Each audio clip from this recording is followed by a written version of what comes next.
Olá, tudo bem? Eu sou o Ricardo Mitucci e este é o terceiro episódio da terceira temporada do podcast Leia a Bula, a sua dose semanal de literatura e saúde da alma, um podcast comigo e com mestre divino Dante Gallian, meu querido amigo, parceiro, orientador, empregador, cliente de assessoria de imprensa e tudo mais que a vida me deu o privilégio de ser. Dante, bom dia, boa tarde, boa noite, como vai? Tudo bem? Olá, Ricardo, tudo bom? Então tá bom, vamos seguir aí nessa nossa odisseia, nessa nossa jornada de exploração do novo livro do Dante, É Próprio do Humano, recém-lançado pela editora Record, e hoje tratando de um tema que é a lição 3 do livro É Próprio do Humano, que é justamente o que diz que é próprio do humano ter fé e esperança, temas muito caros pessoalmente a mim e que terei o privilégio então de aprender um pouquinho mais sobre isso com o meu interlocutor, o dono da bagaça, Dante Gallian, e para isso eu vou começar extraindo e lendo um excerto dessa lição 3, É Próprio do Humano ter fé e esperança, que está na página 104 do livro É Próprio do Humano, em que você, Dante Gallian, escreve o seguinte: para realizar nossa calogagathia, e para quem não sabe o que é calogagathia, Dante vai explicar isso melhor do que eu, mas é a realização da própria beleza que ele mencionou no episódio passado, né?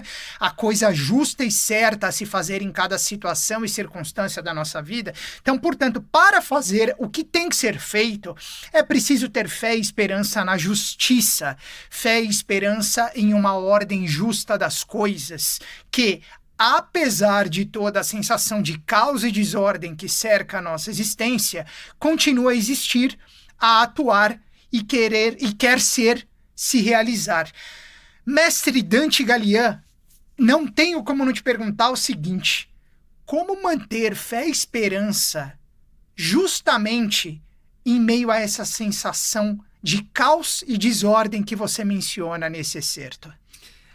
Olha, a questão da ordem e do caos, ela também é uma das imagens, uma das ideias mais antigas da história da humanidade. Quer dizer, esse sentimento, essa intuição de que a gente vive num universo que alterna e que vive uma contradição, né? um drama cósmico entre o caos e a ordem, né? Isso já está nas mitologias mais antigas, né? Se você pega nas mitologias das mais diversas tradições, né? Desde os Chuquarramãe aqui no Brasil, os egípcios, os mesopotâmicos e os gregos, claramente, a gente vai perceber que aquilo que a gente chama de universo, aquilo que a gente chama de o cosmos, é justamente essa história que não tem nem começo, que a gente vive o meio, que a gente não sabe onde é que termina, né? Dessa luta ou dessa contradição, dessa dialética ontológica entre a ordem e o caos, né? Entre a harmonia e a desarmonia, né? E a gente, por exemplo, na Odisseia, que sempre a gente toma aqui como base de inspiração para a nossa reflexão daquilo que é próprio do humano, a gente vai perceber que o drama que está acontecendo na história, ou seja, o retorno de Ulisses e a dificuldade de Ulisses voltar para casa, não deixa de ser, em alguma medida, a expressão desse mesmo drama. O que está acontecendo? Né? Quer dizer, depois da Guerra de Troia, já comentava com vocês no episódio passado, né? Depois da vitória dos gregos sobre os troianos, justamente os outros heróis gregos voltaram para casa e só Ulisses que não voltou. Já logo no primeiro canto da Odisseia, né, o que a gente vê é justamente uma espécie assim de requisição por parte da deusa Atena, como a gente dizia, aquela deusa que é a protetora especial de Ulisses, né? Atena vai requisitar uma audiência com Zeus justamente para tratar desse assunto, dizendo assim, em outras palavras, né, nas minhas palavras: Zeus, é o seguinte, todos os outros heróis gregos já voltaram para casa, menos Ulisses. Né? E ninguém entende por que isso está acontecendo. E isso, no final das contas, fica. E ao mesmo tempo a gente percebe que lá em Ítaca, né, tá rolando a bagunça. Né? Porque estão lá os pretendentes, porque eles estão comendo da comida, bebendo da bebida, delapidando o patrimônio justamente, de forma justa e honesta, amealhado pelo Ulisses, né? E isso já está virando um escândalo. Né? Esse argumento da desordem e do escândalo que Atena usa diante de Zeus é decisivo para que o Zeus fale assim, bom, não sei como é que você vai fazer, mas isso não pode mais continuar. Então é interessante porque Zeus e os deuses do Olimpo representam justamente essa força cósmica, essa força da ordem, né? Da harmonia, da beleza, né? Que está o tempo inteiro sendo ameaçada, sendo comprometida por uma outra força também tão importante quanto na dinâmica da história, que é a desordem, que é o caos. Né? Então, ter fé nessa ordem é algo ontológico, não só do ponto de vista cósmico, mas também do ponto de vista ético, do ponto de vista humano. Né? Então, em certo sentido, a gente começa a perceber o seguinte, que isso está dentro de nós. Né? Está em todas as narrativas, como dizia Jung, né? Isso é quase que uma questão arquetípica. Todos nós desejamos a beleza, todos nós desejamos a ordem, todos nós temos fé na justiça, de que as coisas devem ser de outra forma, como a gente vê elas acontecerem muitas vezes no nosso cotidiano. Então a gente tem apesar de nós sermos em certa medida contribuidores muitas vezes para a desordem, para a injustiça, para a feiura, há alguma coisa dentro de nós que deseja, que quer e que tem esperança de forma contrária na beleza, na ordem e na harmonia. Então, é a partir disso que faz com que a gente saia e busque a justiça. É por isso que, apesar de todas as circunstâncias, digamos assim, desalentadoras, infelizes, a gente fala assim, não tem mais jeito e tal, a gente ainda continua acreditando de que vale a pena lutar pelo bem, lutar pela justiça, né? E é isso que nos mobiliza. Né? Inclusive, nos mobiliza a sair, nos mobiliza a buscar o conhecimento, o autoconhecimento e a autorrealização. Né? Se a gente não tivesse fé, né, a gente não sairia. E, infelizmente, é o que acontece com muitas pessoas hoje, né? E ao longo da história sempre foi assim, mas hoje de maneira muito particular. Quer dizer, se a gente não resgata a fé que é própria do humano, a gente não tem força, a gente não tem sentido, a gente não tem energia para sair e fazer aquilo que é preciso ser feito. Essa kalokakatia, né, como você acabou de falar, que é um termo grego, que é muito lindo, falando assim parece até um trava-línguas, né? É verdade. Kalokakatia. No entanto, traduzindo ao pé da letra, é a realização da nossa própria beleza. É para isso que nós estamos aqui, para realizar a nossa própria beleza. Agora, realizar essa própria beleza é fruto de uma luta, fruto de um conflito, de um drama. E para a gente entrar nessa luta é preciso ter fé, é preciso ter esperança. E eu acho muito oportuno, e aí eu me sinto um privilegiado, se você ainda não leu o livro do Dante, você não é do meu time, porque eu li o livro antes de ser publicado, olha só que privilégio que eu tive, mas eu acho muito oportuno uma narrativa que você traz nesta própria lição, que conversa com essa questão, que é o sonho de um homem ridículo, né? Um conto aí do nosso gigante Fyodor Dostoiévski, como vocês sabem, o pai da minha santíssima trindade literária, uma narrativa que está inserida no livro Duas Narrativas Fantásticas, em que na página 122, o narrador, falando sobre essa temática, diz o seguinte: porque eu vi a verdade, ele usa até o verdade com um V maiúsculo, né? Eu a vi e sei que as pessoas podem ser belas e felizes, sem perder a capacidade de viver na Terra. Não quero e não posso acreditar que o mal seja o estado normal dos homens, e eles, ora, continuam rindo justamente dessa minha fé. Mas como vou deixar de acreditar? Eu vi a verdade, de novo com letra maiúscula, né? Não é que tenha inventado com a mente, eu vi vi e sua imagem viva me encheu a alma para sempre. Dante Gallian, fé e esperança são os caminhos para que nós enxerguemos a verdade com letra maiúscula? É o ponto de partida, né? Essa narrativa que você citou do Dostoiévski, que aliás é também o ponto de partida para a minha reflexão nesse capítulo, que é próprio do humano ter fé e esperança, ela é muito eloquente porque ela fala a respeito de um ser humano que é, em certa medida, a imagem de nós, seres humanos modernos, né?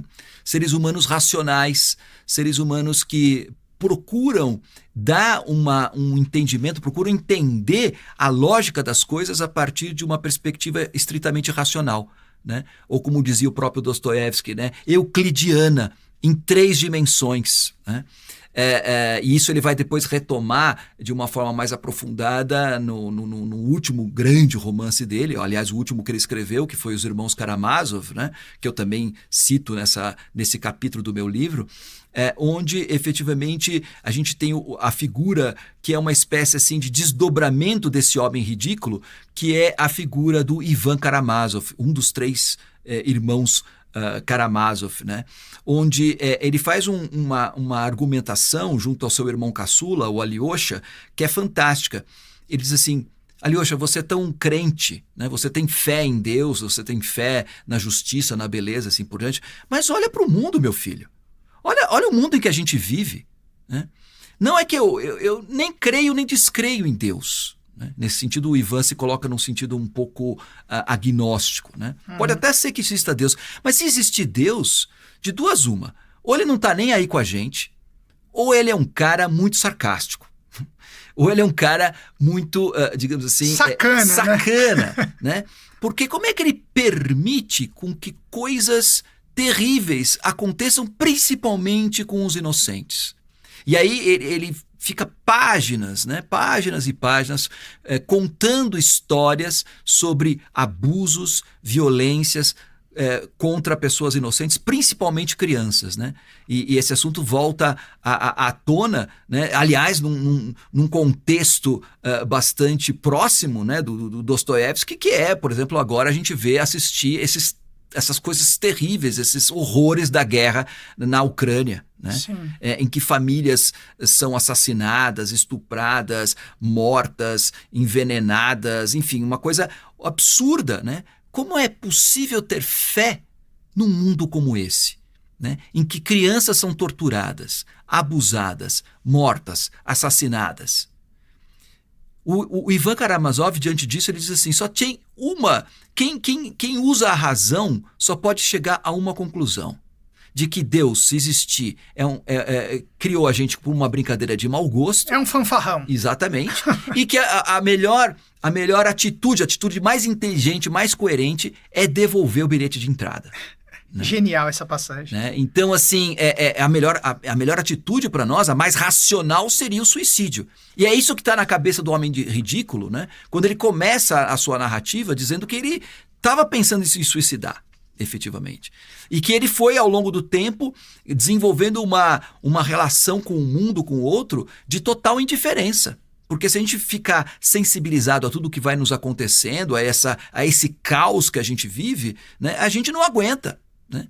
Então, ou a gente se aliena e emburrece diante de tudo o que está acontecendo, ou se a gente se a nossa sensibilidade vem à flor da pele e a nossa inteligência está tentando entender o que está acontecendo, a gente chega à conclusão de que é impossível viver nesse mundo, né?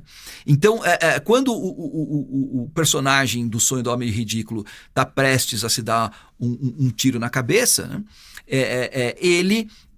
acontece um evento, né, na rua, aparece para ele uma menininha desvalida, mendiga, que pede para que ele ajude, mas como ele tinha se decidido a se suicidar, ele fala assim: mas por que eu vou ajudar essa menininha? Porque nada faz sentido, né? Por que eu vou fazer o bem? Não existe o bem. E ele volta para casa tendo despachado a menina sem ajudá-la. Mas quando ele chega em casa, alguma coisa está errado. Quer dizer, a decisão que ele já tinha tomado de se dar um tiro na cabeça fica um pouco abalada. Ele já tinha decidido que ia dar um tiro na cabeça, no entanto, ele falou assim, não, eu não posso agora me matar enquanto eu não resolver esse problema. Ele sente pena da menina. Mas como é que ele vai sentir pena se ele já tinha decidido racionalmente de que não valia a pena sentir pena de nada? E aí, nesse momento de contradição, ele acaba dormindo. E quando ele dorme, ele sonha. E nesse sonho acontecem muitas coisas, mas ele acaba descobrindo, como nessa frase que você colocou, de que as coisas não precisam ser assim. Que, aliás, elas não devem ser assim. E que elas podem ser de outra maneira. Não tem, veja, num primeiro momento pode até parecer uma certa ingenuidade, longe de pensar Dostoiévski como um autor ingênuo, né, Ricardo? Você sabe muito bem. Com certeza. É superficial, muito pelo contrário.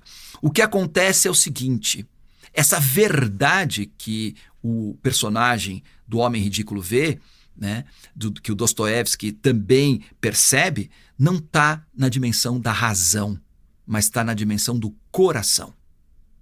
Ou seja, está na dimensão do sentimento, está na dimensão da intuição, daquilo que não pode ser matematizado, aquilo que não pode ser calculado, aquilo que não pode ser nem bem muito explicado, a não ser narrado. Por isso que ele diz assim, eu vi, não é que ele entendeu, né? Não é que ele concluiu, não é que ele resolveu, ele viu o sonho que foi sonhado pelo coração.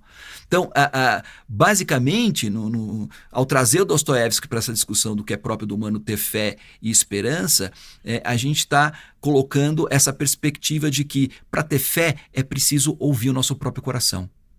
A nossa cultura, a nossa civilização voltou as costas para o coração, né? Ficou olhando muito para a razão, né? E, nesse sentido, a vida perde sentido. A razão ela é fantástica, ela é maravilhosa, nós vamos falar isso na próxima lição. Mas, sem coração, não existe possibilidade de ter fé, nem esperança e, portanto, tampouco de vida. Sem dúvida. E aqui eu deixo o meu protesto, Dante, e eu acredito que você vai fazer eco a ele, justamente em função da grandiosidade de Dostoiévski, do pensamento dostoiévskiano, contra aquelas pessoas que, justamente em função disso que você citou, esse episódio trágico, triste da guerra que nos assola nesse momento, né? Que a gente assiste aterrorizados, as pessoas que por alguma razão querem simplesmente cancelar a literatura, a cultura russa, como se isso fosse parte desse processo, né? Então, não sei se eu tô me empolgando demais, mas pelo que eu te conheço, eu acho que você concorda um pouco comigo, né, Dante? Total. Isso são sinais dos tempos. Né? Infelizmente.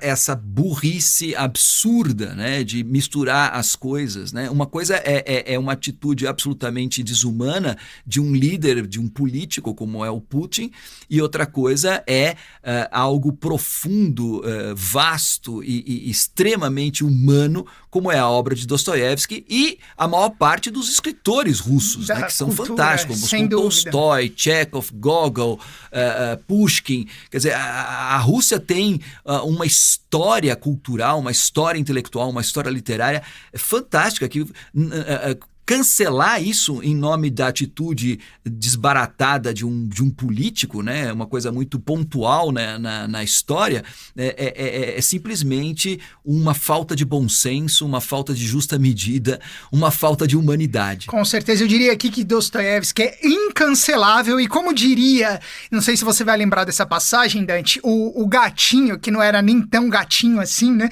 Mas era aquele gato meio diabólico, Behemoth, do Mestre Margarida de Bulgakov. Dostoiévski é imortal. Exatamente. Dostoiévski é imortal e é com os ensinamentos deste gigante e do meu querido mestre e amigo Dante Galian que a gente vai ficando por aqui neste terceiro episódio da terceira temporada do podcast Leia a Bula. Mestre Dante, muito obrigado pela riqueza de mais esses ensinamentos e nós nos vemos na próxima semana. Um prazer e até a próxima. Até a próxima. Para vocês que estiveram com a gente, muito obrigado por sua audiência até agora. Este foi o terceiro episódio da terceira temporada do Leia a Bula, sua dose semanal de literatura e saúde da alma. Nesta temporada, mais uma vez produzido pela Toca Livros e baseada na obra de Dante Galiano. Seu novo livro É Próprio do Humano. A gente segue nessa odisseia, nessa jornada na próxima semana. Um grande abraço, a gente se vê até lá, valeu!